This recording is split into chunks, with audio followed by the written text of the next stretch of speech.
আলহামদুলিল্লাহ, এই পর্যায়ে আমরা যার জন্য বাংলার আলোড়ন সৃষ্টিকারী প্রখ্যাতকারী হযরত মাওলানা জুবায়ের আহমেদ যুক্তিবাদী সাহেব হুজুরকে তার মূল্যবান তকরীর পেশ করার জন্য অনুরোধ জানাচ্ছি। রাস্তাঘাটে আমরা যারা আছি সকলেই মঞ্চের ভিতরে এসে উপস্থিত হই। এখনই আমাদের প্রধান বক্তা আলোচনা করতে যাচ্ছে। আমরা সকলে রাস্তাঘাটে যারা আছে সকলে ভিতরে প্রবেশ করি।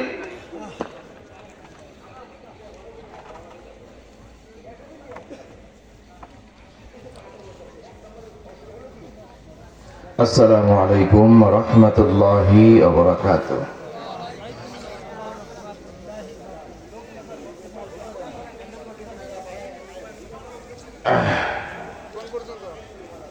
যারা এলোমেলো হয়ে বসে আছেন, পূর্বের বক্তা দীর্ঘ